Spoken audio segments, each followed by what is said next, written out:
కార్యక్రమం వీక్షిస్తున్న మీ అందరికీ యేసుక్రీస్తు నామున నా వందనములు.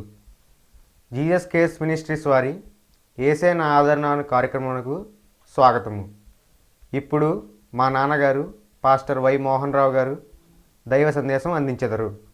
దేవుని బిడ్డలారా, దేవుని యొక్క వాక్యాన్ని వినడానికి శ్రద్ధతో ఈ టీవీ ముందు కూర్చున్నందులకు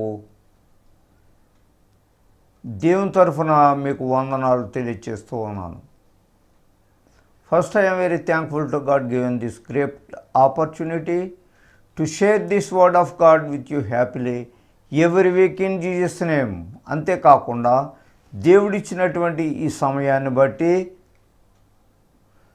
ప్రతి వారము కూడా దేవుని యొక్క వాక్యాన్ని మీతో శ్రద్ధగా పంచుకోవడానికి దేవుడిచ్చిన ఈ సమయాన్ని బట్టి దేవునికి ముందుగా వందనాలు తెలియజేస్తూ ఉన్నాను. ఎందుకనంటే ఈ సమయం చూడనటువంటి వారు ఎంతోమంది లోకంలో ఉన్నారు. దేవుని యొక్క వాక్యాన్ని వినలేనటువంటి వారు, దేవుడంటే అసహించుకునేటువంటి వారు ఈ లోకంలో చాలామంది ఉన్నారు. కానీ దేవుని యొక్క వాక్యము స్థిరమైనటువంటిది, దేవుని యొక్క వాక్యము బలమైనటువంటిది, దేవుని యొక్క వాక్యము రెండంచులు గల ఖడ్గము గలదే అని దేవుని యొక్క వాక్యం చెబుతూ ఉన్నది. బాధలలో ఉండేటువంటి వారు, వేదనలో ఉండేటువంటి వారు ప్రభు అయినటువంటి యేసుక్రీస్తు వారి దగ్గరికి రమ్మని ఆయన యొక్క బాహువులను చాపుతూ ఉన్నారు. అయితే నీవు దేవుని దగ్గరికి రాలేకుండా దేవుడంటే అసహించుకొని నీ యొక్క సమయాన్ని అంతటిని కూడా వ్యర్థంగా పాడు చేసుకుంటూ ఉన్నావు. దేవుని యొక్క వాక్యాన్ని చదువుకునే ముందు చిన్న ప్రార్థన చేసుకుందాం. అందరూ తలలు ఉంచి కొండలు మూసుకోవలసిందిగా కూర్చున్నాను. ప్రేమ కలిగిన మా యేసయ్య, కృప కలిగిన మా తండ్రి, మీ కృప కొరకు మీకే లెక్కలైన వందనములు, స్తుతులు, స్తోత్రములు చెల్లించుకుంటున్నాం. ప్రభువా, ఎంతో కాలంగా మీ ప్రియ బిడ్డలతో ఈ టీవీ కార్యక్రమం ద్వారా మీ యొక్క వాక్యాలను వెదజల్లుతూ ఉన్నాను. ప్రభువా, నాయనా, మీ వాక్యాన్ని వినడానికి వేగిరబడినటువంటి వారుగా తయారు చేసి మరి ప్రియమైన వాక్యాన్ని వినడానికి ఇచ్చినటువంటి ఈ సమయం కొరకు మీకు వందనాలు తెలియజేస్తూ వద్దాం. నాయన, ఈ వాక్యాన్ని వినిచున్న మీ ప్రియబిడ్డలపై మీ మెండైన దీవులతో నింపండి. నాయన, వారి యొక్క కుటుంబాలను ఆశీర్వదించండి, కుటుంబాలను దీవించండి. నా ప్రభువా, ఆర్థిక ఇబ్బందులతో బాధపడుతూ ఉండేటువంటి వారిని నా ప్రభువా వారి యొక్క ఆర్థిక ఇబ్బందుల నుంచి లేవనెత్తండి. దీర్ఘకాలికమైనటువంటి వ్యాధులతో బాధపడుతూ ఉండేటువంటి వారిని నా ప్రభువా దీర్ఘకాలికమైనటువంటి వ్యాధుల నుంచి రక్షించండి. నా ప్రభువా స్వస్థపరచండి. నాయన, వీటికి మీ అందు భయభక్తులు కలిగేటువంటి జీవితాన్ని ప్రతి ఒక్కరికి ప్రసాదించమని ఈ చిన్ని మనలు పరలోక సన్నిధిలో చేరనమని మా ప్రభువును ప్రియకుమారుడైన యేసు నామమున వేడుకుంటున్నాం తండ్రి. ఆమేన్. ఎంతో కాలముగా నీవు బాధపడుతూ ఉండవచ్చు, ఎంతో కాలంగా వ్యాధితో బాధపడుతూ ఉండవచ్చు, ఎంతో కాలంగా నీవు అనుకునేటువంటి కోరికలు సఫలీకృతము కాకుండా నీ హృదయము గాయపడేటువంటి పరిస్థితిలో నీవు ఉండవచ్చు. కానీ దేవుని యొక్క వాక్యము, దేవుని యొక్క వాగ్దానము స్థిరమైనటువంటిది అనేటువంటి సంగతిని నీవు మర్చిపోకూడదు. ప్రియులారా, అపొస్తలుడైన పౌలు 1 కొరింథీయులకు రాసినటువంటి పత్రిక 10వ అధ్యాయము 13వ వచనం, సాధారణముగా మనుషులకు కలుగు శోధన తప్ప మరి ఏదియో మీకు సంభవింప లేదు. దేవునికి స్తోత్రం. చూసారా ఎంత ధైర్యమైనటువంటి మాట ఇక్కడ మనకు చెప్తా ఉన్నారు. సాధారణముగా మనుషులకు కలుగు శోధన తప్ప ఏది మీకు సంభవింపలేదు. అయితే మనుషులు ఈ లోకంలో జీవించినప్పుడు ఏదో ఒక రకమైనటువంటి శోధన, ఏదో రకమైనటువంటి వేదన, సుఖవంతమైనటువంటి జీవితం జీవిస్తూ ఉన్నప్పుడు సాతానుడు అది చూసి ఓర్వలేక ఏదో రకాలైనటువంటి పన్నాగములు పన్ని వానిని నరకానికి తీసుకెళ్ళినంతగా వేదన అతనికి చూపిస్తూ ఉంటాడు. ఇవన్నీ కూడా సాతాను యొక్క లక్షణాలే. అయితే అటువంటి సమయంలో నువ్వేమి చేయాలంటే ప్రభువారి దగ్గర ఎక్కువగా ప్రార్థన చేసుకునేటువంటి ఆ యొక్క శక్తిని, ఆ యొక్క కృపను కావాలని దేవునికి ప్రార్థన చేసుకుంటూ ఉండాలి. సాధారణంగా మనుషులకు కలుగు శోధన తప్ప, అంటే శోధించేటువంటి వాడు ఒకడున్నాడు, శోధకుడు ఒకడు ఉన్నాడు. వాడు అపవాది. ఎవరిని మృంగుదునా అని గర్జించు సింహం వల్లే తిరుగులాడుచూ ఉన్నాడు. వాడి యొక్క పని అదే. ఎందుకనంటే ఈ లోకంలో ఉండేటువంటి ప్రజలు పరిశుద్ధంగా జీవించటం వాడికి ఇష్టం ఉండదు. ఈ లోకంలో ఉండేటువంటి ప్రజలు మంచితనంతో జీవించటం వాడికి ఇష్టం ఉండదు. మంచి అంటేనే వాడికి కుదరదు. అపవాదికి, సాతానుడికి. అపవాదికి మరొక పేరు ఏంటంటే జనకుడు. జనకుడు అనగా తండ్రి అని అర్థము. వాడు యొక్క లక్షణాలన్నీ కూడా చెడ్డ లక్షణాలే. వాడు ఒకరిని చూసి వారవలేనటువంటి పరిస్థితిలో వాడు ఉంటాడు. కాబట్టి ఏమన్నారు, సాధారణంగా మనుషులకు కలుగు శోధన తప్ప ఏది మరి మీకు సంభవింపనేరదు. కాబట్టి ఈ శోధించేటువంటి ఈ శోధకుడికి దూరముగా ఉండాలి. దూరంగా ఉండాలంటే వాడిని నీవు స్నేహించేటువంటి స్వభావం నీలో ఉన్నదేమో, వాడికి దగ్గరయ్యేటువంటి స్వభావం నీలో ఉన్నదేమో. కాబట్టి వాడికి దూరంగా పారిపోయి నీ యొక్క జీవితాన్ని మంచిగా జీవించు. నీ పరిశుద్ధ గ్రంథాన్ని చేతపుచ్చుకొని నీవు వాడికి దూరముగా జీవించు. ఆ శోధకుడిని దగ్గరకు రానియవద్దు. శోధకుడి యొక్క మాటలు నీవు వినవద్దు. ఆ శోధకుడి యొక్క మాటలు ఎంతో తీపితనముగా, ఎంతో మంచిగా కనబడతాయి. ఆ సమయంలో నీ కాపురాన్ని వాడు కూల్చేంత వరకు కూడా వాడు నిద్రపోడు. ఎందుకంటే శోధకుడు వాడు నిన్ను చూసి వారవలేనటువంటి పరిస్థితిలో ఉండేటువంటి లక్షణాలు కలిగి ఉండేటువంటి వాడు. కాబట్టి ఆ శోధకుడికి నీవు దూరంగా ఉండు. సాతానుడికి దూరంగా ఉండు. సాతాను లక్షణాలు కలిగినటువంటి వారిని నీవు గమనించు. దేవుని యొక్క శక్తితో, దేవుని యొక్క ప్రేమతోటి సాతానుకి నీవు దూరంగా ఉండు. ఒకవేళ నీవు మార్పు వాణ్ణి చెందించగలిగినటువంటి శక్తి, దేవుని యొక్క ప్రేమ నీలో ఉంటే ఆ సాతానుని నీవు మార్చి దేవుని వైపు త్రిప్పగలిగినటువంటి మనస్తత్వం నీకేమైనా ఉంటే వారితో నీవు పోరాడు. కానీ సాతానుడికి మాత్రము నీవు దూరంగా ఉండు. యోహాను సువార్త 16వ అధ్యాయం 33వ వచనంలో, the gospel of John chapter 16 verse 33, నాయందు మీకు సమాధానము కలుగునట్లు ఈ మాటలు మీతో చెప్పుచున్నాను. నాయందు మీకు సమాధానము కలుగునట్లు ఈ మాటలు మీతో చెప్పుచున్నాను. నాలో సమాధానము కావాలనేనంటే, నాలో ఉండేటువంటి మంచితనాన్ని నీవు స్వీకరించాలనేనంటే, నీకు సమాధానము కలుగునట్లు ఈ మాటలు మీతో చెప్తున్నాను. నీవు మంచిగా జీవించాలనేటువంటి స్వభావము నీలో ఉన్నట్లయితే ఈ మాటలు చెప్తా ఉన్నాను. ఈ మాటలు నీవు విను. ఈ మాటలు విని వాటి ప్రకారంగా జీవించటానికి నీవు ప్రయత్నము చేయి. ఏంటంటే, లోకములో మీకు శ్రమ కలుగును. ఈ లోకంలో నివసించినప్పుడు నీకు శ్రమ, అపవాది పెట్టేటువంటి శ్రమలు అనేక రకాలుగా ఉన్నాయి. అపవాది పెట్టేటువంటి బాధలు అనేక రకాలుగా ఉన్నాయి. ఇది అంటనివ్వకుండా చేస్తాడు అపవాది అనేక రకాలైనటువంటి పద్ధతుల్లో నిన్ను హింసిస్తాడు. ఇందాక చెప్పుకున్నట్లుగా ఎవరిని మృంగిదునా అని గర్జించు సింహము వలె తిరుగులాడుచూ ఉన్నాడు అపవాది. గర్జించు సింహం అంటే ప్రతి వారికి కూడా భయమే. ఆ సింహాన్ని చూసి మనం పారిపోవాలి. ఆడు గర్జించేటువంటి ఆ గర్జింపు, ఆ యొక్క పద్ధతికి, ఆ యొక్క భయంకరమైనటువంటి పరిస్థితిని చూసి నీవు పారిపోవాలంటే అపవాదినే దూరంగా పారిపోయేలాగా చేయాలి.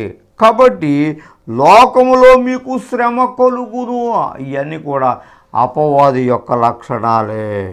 అయినను ధైర్యము తెచ్చుకొనిడి, నేను లోకమును జయించి ఉన్నాను. కాబట్టి నువ్వు ధైర్యము తెచ్చుకొని జీవించు. అపవాదితోటి నువ్వు పోరాడు, అపవాదిని ఎదురించుడి. కాబట్టి వాడిని నువ్వు ఎదిరించు, వాడితో నీవు స్నేహం చేయవద్దు. ఒకవేళ అపవాదం నువ్వు మార్చాలనండి, నీవు ఎక్కువ దేవుని యొక్క శక్తి నీకు కావాలి, దేవుని యొక్క శక్తి నువ్వు పొందుకోవాలి. అలా పొందుకున్నప్పుడు అపవాదుని యొద్ద నుండి పారిపోతాడో. మీరు ధైర్యము తెచ్చుకొనిడి, నేను ఈ లోకమును జయించి ఉన్నాను. కాబట్టి అపవాదుని చూసి నువ్వు ధైర్యము తెచ్చుకొని దేవుని యొక్క వాక్యం నీలో పటిష్టంగా ఉన్నట్లయితే వాడు నీ యొద్ద నుండి పారిపోతాడో, వాడు నిన్ను చూసి భయపడతాడో. ఎవరో? అపవాది. కాబట్టి ఈ లోకంలో నీకు శ్రమ కలిగినప్పుడు నీవేమి కూడా జడియవద్దు. సాధారణముగా మనుషులకు కలుగు శోధన తప్ప ఏది నీకు సంభవించదో, ఆ శ్రమ తప్ప ఏది సంభవించదో. సాతానుడు నిన్ను ఏమి చేయలేడు. సాతానుడు నిన్ను కృంగదీసేటువంటి పరిస్థితుల్లోనే ఉంటాడే తప్ప నీ ప్రాణానికి హాని ఏమీ తలపెట్టేటువంటి ఆ యొక్క శక్తి సాతానుడికి లేదు. కాబట్టి నీవేం చేస్తావు? బహుధైర్యము కలిగి నీవు జీవించు, ధైర్యము కలిగి జీవించు.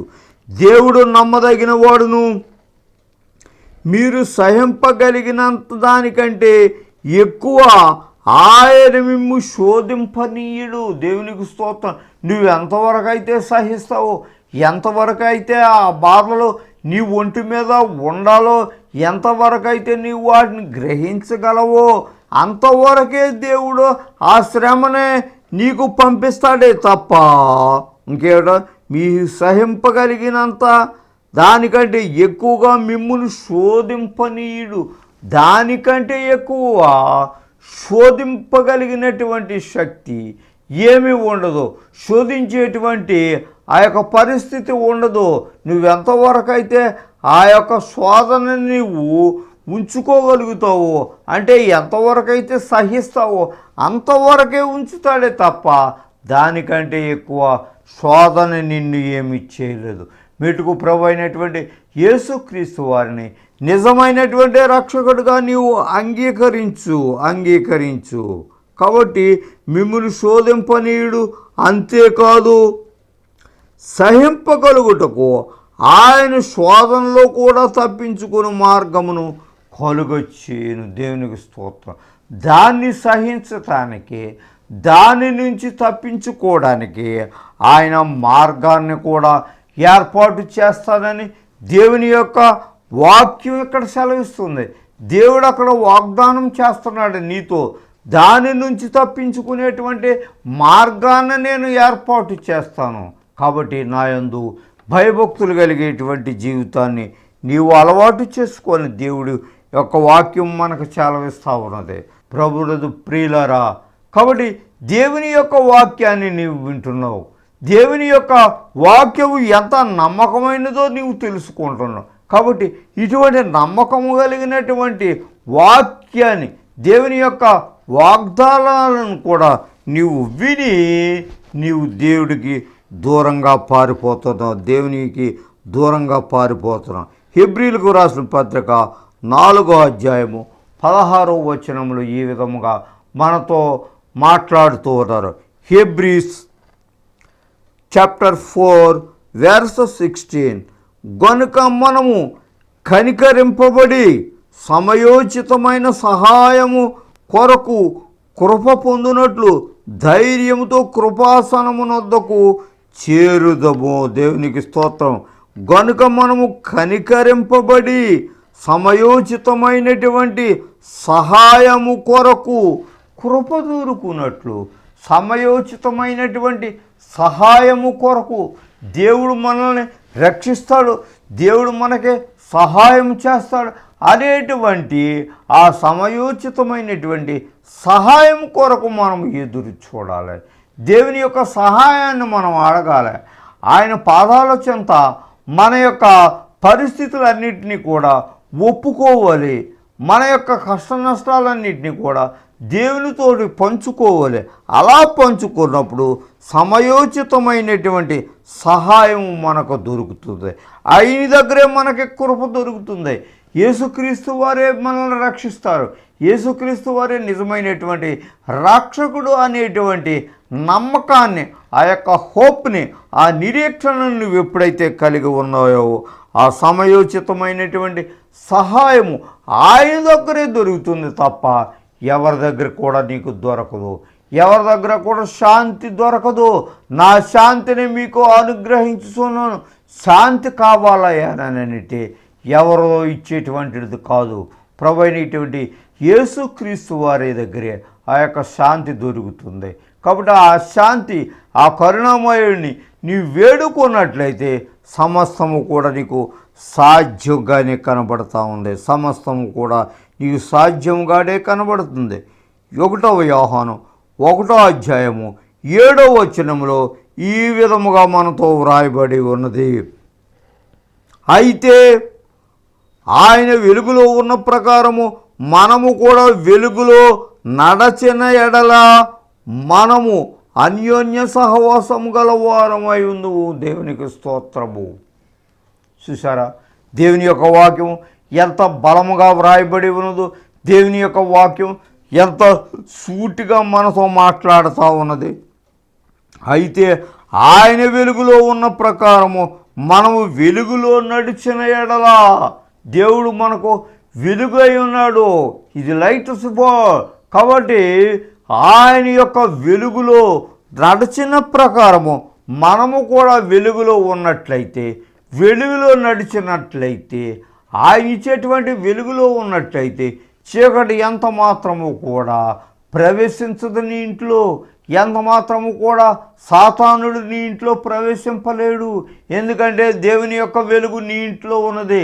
ఆయనే నీ ఇంట్లో నివాసం చేసినట్లయితే సాతానుడికి అక్కడ కూడా తావు ఉండదు. ఆయన వెలుగులో ఉన్న ప్రకారం మనము కూడా వెలుగులో నడిచిన ఎడల, ఆయన వెంబడించిన ఎడల, ఆయన మాట విన్న ఎడల, ఆయన యందు భయభక్తులు కలిగేటువంటి జీవితాన్ని మనం అలవాటు చేసుకున్న ఎడల ఏమంటున్నారో అన్యోన్య సహవాసము గలవారయ్యుందుము. ఆయనతో ఉండేటువంటి సహవాసము, అన్యోన్య సహవాసము అంటే మిక్కిలి స్నేహము, మిక్కిలి సహవాసము, ఏ గ్రేట్ ఫెలోషిప్, గొప్ప సహవాసము గలవారమై ఉంటాము మనము. ఎందుకనంటే దేవునిలో ఉండేటువంటి ఆ గొప్పతనాన్ని నీవు రుచి చూస్తావు. ఎందుకంటే దేవుడు వెలుగై ఉన్నాడు. ఆ వెలుగులోనే నువ్వు స్వీకరిస్తూ ఉన్నావు. ఆ వెలుగులో నువ్వు నడుస్తున్నావు. దేవుణ్ణి హత్తుకొని నడుస్తున్నావు. కాబట్టి నీ గృహం అంతా కూడా వెలుగుమయమై ఉంటుంది. అంతేకాదు ఆయనతోటి నువ్వు అన్యోన్య సహవాసం చేసినటువంటి వాడవై ఉంటావు. ఆ సహవాసం కావాలంటే ఆ వెలుగులో నీవు నడవాలి. ఆయన ఇచ్చేటువంటి వెలుగుని నీవు స్వీకరించాలి. అప్పుడు ఆయన కుమారుడైన యేసు రక్తం ప్రతి పాపము నుండి మనలను పవిత్రులుగా చేయను, సహవాసము గలవారినిగా చేయము అని అంటున్నారు. తర్వాత యేసు రక్తము ప్రతి పాపము నుండి మనలను పవిత్రులుగా చేయను. ఒకవేళ నువ్వు దుర్మార్గుడు అయి ఉన్నట్లయితే, దుష్టుడు అయి ఉన్నట్లయితే, దేవుణ్ణి తెలుసుకోలేనటువంటి వాడవై ఉన్నట్లయితే, దేవునికి విరుద్ధముగా మాట్లాడినటువంటి వ్యక్తివై ఉన్నట్లయితే, దేవుని యొక్క కార్యకలాపాలకు నీవు విరుద్ధముగా నడుచుకున్నట్లు ఉన్నవాడవైతే ఏమంటున్నారో ఆయన రక్తము ప్రతి పాపము నుండి మనలను పవిత్రులుగా చేయను, మనల్ని పవిత్రులుగా చేయను యేసు రక్తము.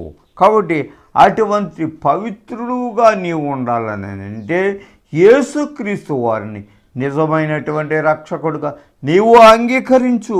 అలా అంగీకరించి నీ పాపములన్నింటినీ కూడా నీవు ఒప్పుకున్నట్లయితే ప్రతి పాపము నుంచి ఆయన విడుదల చేయను. ఆయన విడుదల చేసేటువంటి దేవుడు, రక్షించేటువంటి దేవుడు, కరుణామయుడు, ప్రేమామయుడు. ఇటువంటి ప్రేమ కలిగినటువంటి దేవునిని నీ విడిచిపెట్టి తిరుగుతూ ఉన్నావు. కాబట్టి దేవుడు చెప్పేటువంటి మాట ఏంటంటే యాకోబు రాసినటువంటి పత్రిక 4వ అధ్యాయము 7వ వచనం. కాబట్టి దేవునికి లోబడి ఉండుడి, అపవాదిని ఎదురించుడి, అప్పుడు వాడు మీ యొద్ద నుండి పారిపోవును. కాబట్టి దేవునికి లోబడి ఉండుడి. కాబట్టి నువ్వెన్నో రకాలైనటువంటి జీవితాలని, ఎన్నో రకాలైనటువంటి వేషాలని నువ్వు వేస్తూ ఉన్నావు, మారుస్తూ ఉన్నావు. ఈ వేషం కాకపోతే ఇంకొక వేషం వేస్తూ ఉన్నావు. ప్రజెంట్లో కూడా నువ్వు వేస్తూనే ఉన్నావు. కాబట్టి ఈ వేషాలన్నీ నువ్వు తీసివేయి. ప్రభువారిని నిజమైనటువంటి రక్షకుడుగా నీవు అంగీకరించు. కాబట్టి దేవుని దగ్గరికి లోబడి ఉండి, దేవుని దగ్గరకు రండి, ఆయనకు లోబడి ఉండి, దేవునికి లోబడి ఉండేటువంటి జీవితాన్ని నీవు అలవాటు చేసుకో.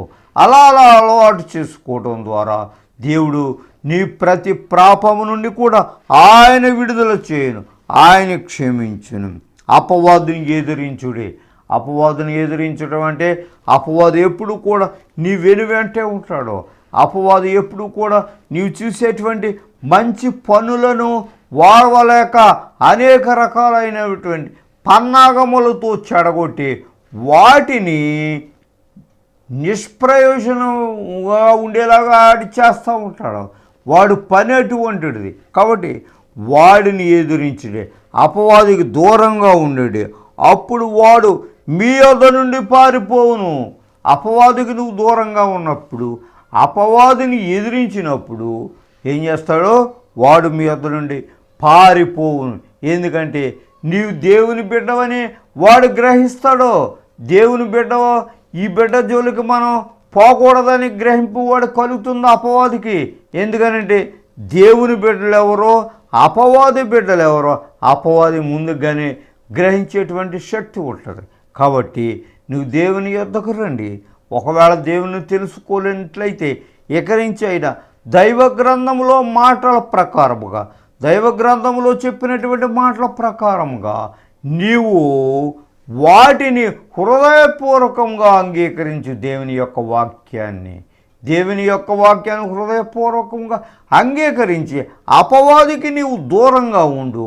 నీ యొక్క పరిస్థితిని, నీ యొక్క ప్రవర్తన అంతటి యందు ఆయన యొక్క అధికారమునకు ఒప్పుకొను. యేసుక్రీస్తు వారే నిజమైనటువంటి దేవుడు, నిజమైనటువంటి రక్షకుడు అనేటువంటి ఆ స్వభావాన్ని నీవు అలవాటు చేసుకున్నట్లయితే ఆయన నీ యందు బహుగా జాలిపడి నీవు చేసినటువంటి పాపములను, నీవు చేసినటువంటి అతిక్రమములను క్షమించి ఆయన బిడ్డగా స్వీకరించటానికి ఆయన సంతోషపడుతూ ఉన్నారు. అటువంటి కృప దేవుడు మనందరికి దయచేయను గాక. రోమేలకు రాసిన పత్రిక 12వ అధ్యాయము 3వ వచనం నుంచి 10వ వచనం వరకు ఇలా రాయబడి ఉన్నది. తన్ను తాను ఎంచుకొనదగిన దానికంటే ఎక్కువగా ఎంచుకొనక దేవుడు ఒక్కొక్కనికి విభజించి ఇచ్చిన విశ్వాస పరిమాణ ప్రకారము తాను స్వస్థబుద్ధి గలవాడుగటకే తగిన రీతిగా తాను ఎంచుకొనవలనని నాకు అనుగ్రహింపబడిన కృపను బట్టి మీలో ఉన్న ప్రతివానితోనూ చెప్పుచున్నాను. ఒక్క శరీరంలో అనేక అవయవములు ఉండనను ఈ అవయవములన్నిటికీ ఒక్కటే పని ఎలాగ ఉండదో అలాగే అనేకులమైన మనము క్రీస్తులో ఒక్క శరీరముగా ఉండి ఒకరికొకరము ప్రత్యేకముగా అవయములై ఉన్నాము. మనకు అనుగ్రహింపబడిన కృపను చొప్పున వేరువేరు కృపావరములు కలిగిన వారమై ఉన్నాము. కనుక ప్రవచన వరమైతే విశ్వాస పరిమాణం చొప్పున ప్రవచింతుము, పరిచర్య అయితే పరిచర్యలోను, బోధించేవాడైతే బోధించట్లోను, హెచ్చరించేవాడు హెచ్చరించట్లోను పని కలిగి ఉందుము. పంచిపెట్టేవాడు శుద్ధ మనసుతోనూ, పై విచారణ చేయవాడు జాగ్రత్తతోనూ, కరుణించేవాడు సంతోషంతోనూ పని కలిగి ఉందుము. మీ ప్రేమ నిష్కపటమైనదై ఉండవలను. చెడ్డదాన్ని అసహించుకుని మంచిదాన్ని అత్తుకుని ఇండుడి. సహోదర ప్రేమ విషయంలో ఒకని యందొకడు అనురాగము గలవారే, ఘనత విషయంలో ఒకరినొకడు గొప్పగా ఎంచుకొనుడి. చిన్న ప్రార్థన చేసుకుందాం ప్రియులారా. తలలు ఉంచి కళ్ళు మూసుకొనవలసిందిగా కోరుతున్నాం. ప్రేమ కలిగిన మా తండ్రి, కృప కలిగిన మా ప్రభువా, మీ కృప కలకు మీకే లెక్కలేని వందనములు, స్తుతులు, స్తోత్రములు చెల్లించుకుంటున్నాం. ఇదిగో నా ప్రభువా, నీ ప్రియబిడ్డలో మరి ఎవరైతే మిమ్మల్ని తెలుసుకోలేకుండా మీకు దూరంగా పారిపోయి ఉన్నారో నా ప్రభువా, వారిని ఒకసారి దృష్టి ఉంచిన తండ్రి వారి యొక్క పాపములను క్షమించి మీ బిడ్డగా నా తండ్రి స్వీకరించండి నాయన. మీకు స్తోత్రములు చెల్లించుకుంటున్నా. ఇదిగో నా ప్రభు ఈ టీవీ ముందు కూర్చొని మీ వాక్యాన్ని వినుచున్న మీ ప్రజలపై మీ మెండైన దీవెనలతోటి నింపండి నాయన. వ్యాధిగ్రస్తులను ముట్టండి. కుటుంబంలో శాంతి సమాధానం లేనటువంటి వారికి మీ శాంతిని సమాధానాన్ని అనుగ్రహించండి ప్రభువా. ఇదిగో నాయన ఆర్థిక ఇబ్బందుల నుంచి లేవనెత్తండి నాయన. దీర్ఘకాలికమైనటువంటి వ్యాధులతో బాధపడుతూ ఉండేటువంటి వారిని వారి యొక్క వ్యాధులను అరికట్టండి, వారిని స్వస్థపరచండి. మరి ఒకసారి అడుగుతున్నాం, వారి వ్యాధులను స్వస్థపరచండి నాయన. వారి వ్యాధుల నుంచి వాడు మటుమైపోయి సహాయం చేయండి, కృప చూపించండి నాయన. మీకు మీ అందు భయభక్తులు కలిగేటువంటి జీవితాన్ని ప్రసాదించండి. ఈ చిన్నమైన పరలోకంలో చేరనిమ్మని మా ప్రభువును ప్రియకుమారుడనైనా యేసునామమున వేడుకుంటున్నాం తండ్రి. ఆమేన్. మన తండ్రి అయిన దేవుని ప్రేమ, కుమారుడైన యేసుక్రీస్తు వారి యొక్క కృప, పరిశుద్ధాత్మ యొక్క అన్యోన్య సహవాసం మనకును ఆయన నమ్మిన బిడ్డలకును, ముఖ్యంగా టీవీ ముందు కూర్చొని మీ వాక్యాన్ని వినుచున్న మీ ప్రజలపై మీ మెండైన దీవెనలతో నింపుగాక. Amen. God bless you all. మీ అందరికీ నా వందనములు. దైవ సందేశం విని దైవ దీవెనలను పొందారని నమ్ముచున్నాము. సలహాలకు, సందేహాలకు, ప్రార్థన అవసరతల కొరకు సంప్రదించవలసిన చిరునామా పాస్టర్ వై మోహన్ రావు గారు, Jesus cares ministries, Dommeru post 534351, Kovvur mandal, west Godavari district, Andhra Pradesh, ఎస్ India. Our phone number 9652128511. Our email address mohany7@yahoomail.com. మా చిరునామా పాస్టర్ వై మోహన్ రావు గారు, Jesus cares ministries, Dommeru post 534351, Kovvur మండలము, పశ్చిమ గోదావరి జిల్లా, ఆంధ్రప్రదేశ్, ఎస్ ఇండియా. మా ఫోన్ నంబరు 9652 12 85 11.